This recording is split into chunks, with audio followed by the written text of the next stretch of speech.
आपल्याला सर्वांनाच राज्याचा अभिमान ठेवायला लागेल. राज्याबद्दल कुठलाही गैरसमज हा भारतामध्ये आणि परदेशामध्ये होणार नाही याची सुद्धा काळजी आपल्याला 100% घ्यायलाच लागेल. दीपकजी, तुमच्या बोलण्यात एक शब्द आला, वेगवान, वेग.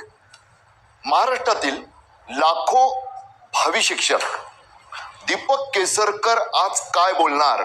जसं पुढारी न्यूज ओपन फोरम जिथं पुढारी बोलतात, ब्रेकिंग देतात, तशी एक गुड न्यूज ब्रेकिंग म्हणून देणार का, याकडे त्यांचं लक्ष लागलंय. दीपकजी, प्रश्न अर्थातच माझ्या लाखो तरुण मित्रमैत्रिणींच्या भवितव्याचा, भावी शिक्षकांच्या भवितव्याचा. 50,000ची शिक्षक भरती करणार शिक्षण मंत्री म्हणून तुम्ही बोललेलात. नेमकं काय झालंय? कधी होणार ती भरती? एक टप्पा झाल्याचं कळतंय.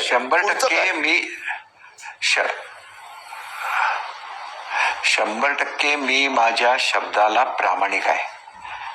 जेवढ्या प्रमाणामध्ये शिक्षक राखतात त्याच्या 80% आम्ही पहिल्या टप्प्यामध्ये जाहीर केलेले होते. त्याच्यापैकी 30,000च्या भरतीच्या जाहिराती दिलेल्या आहेत.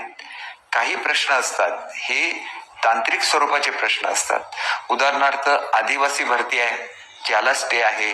एका आदिवासी भागामध्येच 14,000 शिक्षकांची भरती होणार आहे आणि त्याच्यामुळे हा स्टे उठल्यानंतर ताबडतोब त्याची अंमलबजावणी करणार आहे. अनेक वेळेला रोस्टर हे महाराष्ट्रामधले व्यवस्थित चेक केले गेलेले नव्हते आणि त्याच्यामुळे जे प्रश्न निर्माण झालेले आहेत त्याच्यावर आम्ही मात केलेली आहे.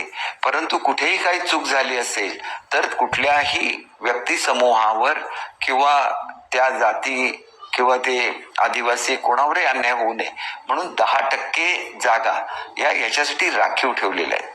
हे सगळे प्रश्न करत असताना मुळातच जर एक चूक जरी झाली तरी संपूर्ण भरतीला स्थगिती मिळते आणि शिक्षक त्याच्यापासून वंचित होतात. नुसतं शिक्षक वंचित होण्यापुरतं हे मर्यादित नाही, तर ज्या विद्यार्थ्यांना शिक्षणाचा अधिकार आहे ते विद्यार्थी याच्यापासून वंचित होतात आणि त्याच्यामुळे जे निर्णय आम्ही शिक्षकांच्या बाबतीत घेतले गेल्या अनेक वर्षामध्ये अशा तऱ्हेचे निर्णय घेतले गेले नाहीत.